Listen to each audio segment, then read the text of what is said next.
Different shapes and sizes kind of create different kinds of energy structures. These energy structures can determine your psychological and emotional state. So, certain substances can change the atmosphere. It's a precious little material and you have to walk miles and miles to get substantial amount of resin. It just makes the atmosphere feel more lively.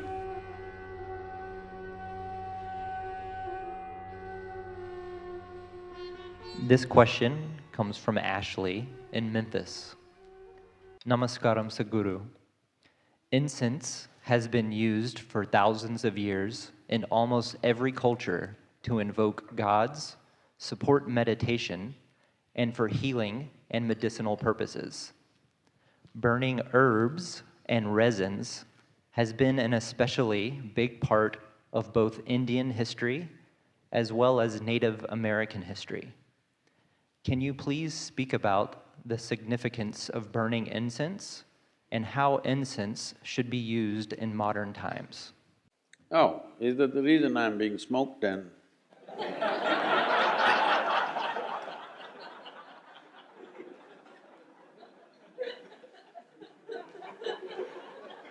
And the question is from Ashley.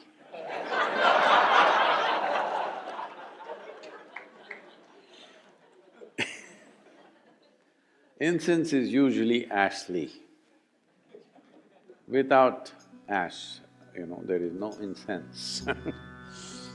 Well, the significance of this is, there are certain substances when they burn.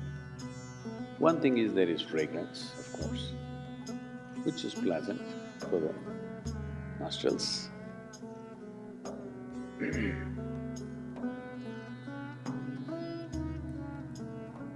And incense burning is about the atmosphere, not about you. Because different spaces, indoors especially, in different spaces, there are different kinds of… one thing is smells, there's also different kinds of energy structures which will happen. The shape and size of the room will do this. This is why there is such a attention to the shape and size of the room.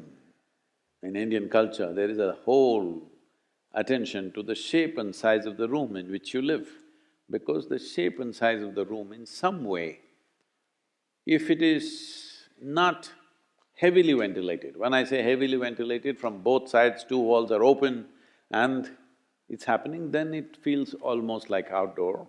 That's different. Most homes are not made this way because they have neighbors, you can't open too many windows too many openings won't work, there is weather, there are many things, all right. And there is air conditioning, worse. So, different shapes and sizes kind of create different kinds of energy structures. These energy structures can, if they become very strong, can determine your psychological and emotional state, which either can be conducive or can become an impediment in who you want to be. So, certain substances, like sandal in India, there is something called as samrani, which is a very powerful thing, which is used even when people are ill. First thing they do is this, and it is now been found it also kills certain types of bacteria in the air and also on the surfaces. So especially if there is a sick person in the house, samrani everywhere. If they want to do some auspicious event, samrani all over the place. It's a certain kind of resin which a tree drips. Well, in this pursuit of samrani, you will see in the forest there are massive trees. People would have carved into the tree because the trees look solid outside, but inside there is a cavity. In that cavity, it will be dripping this resin. We do not know, at least I do not know, what is the natural reason why these resins come out.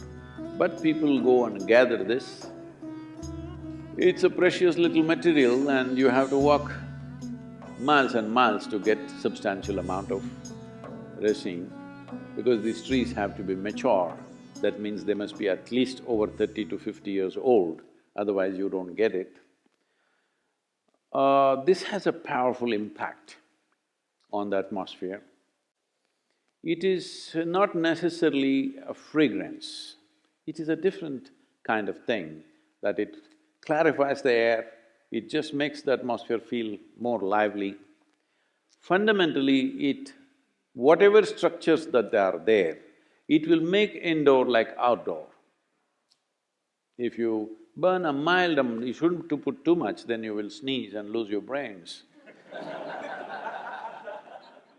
Just mild shamrani in the house will make it feel like, though you're indoors, the feeling is of outdoors because it's an unstructured space.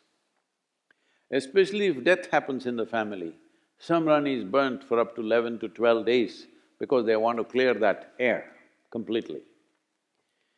These are subtler aspects, but I'm little apprehensive of speaking about this in United States because there is already so much new age, you know.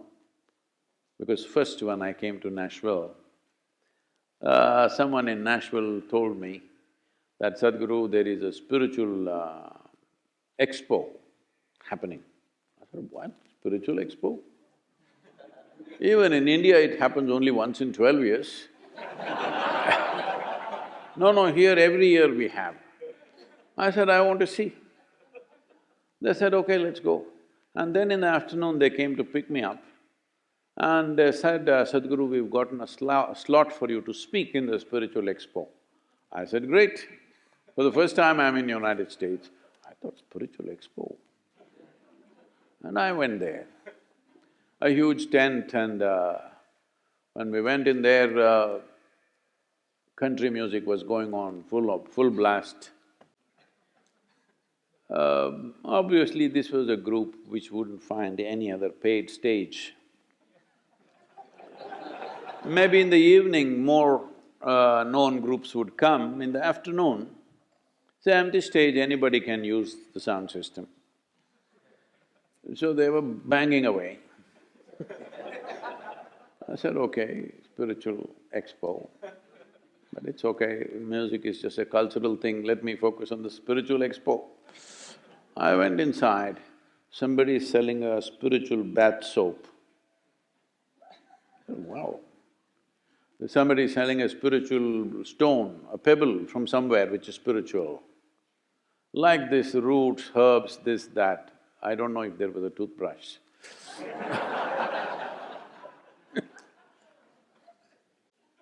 Then I thought, oh, this is like the Indian shandy. You know, in the Indian villages there is a shandy, Sunday market or Wednesday market or Monday markets like this. So here there will be all kinds of exotic things being sold. There will be a root just this much, twisted like this, it should not be straight, you know, it should be… I can't do that with my finger. So if you take this is a root that could make you invisible. You must go grind this along with the left jawbone of a female whale.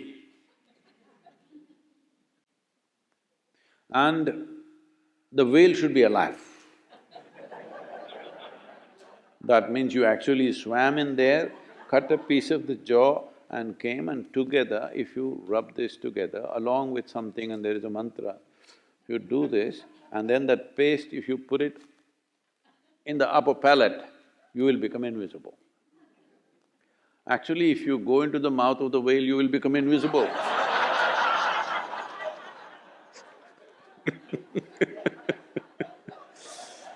Anyway, then I saw, oh, this is like an Indian shandy. There they were selling all kinds of exotic incense also. Incense has a certain impact, but don't overdo it. Don't think it'll determine your spiritual nature. It can change the atmosphere a little bit. It should not be over certified, it has certain impact. One can use it in a sensible manner, but these days incense is being made with chemical stuff. Best you don't burn those things. It's very, very important before you have enough chemical thing happening on the street, in the industry, in the factory floor that you may be working, wherever, there's enough chemicals floating around. At least within your house, do not burn chemically made incense, because I think that is almost 70% or 80% of what's available in the market today is chemical. You must take it out before you burn it. It's very, very important because within the closed enclosures, if you burn chemicals, well, the negative impact of that is very, very big. So it must be natural resin or certain other oils, essential oils and things which can make a difference. A mild difference, if you need that kind of a difference, it helps definitely.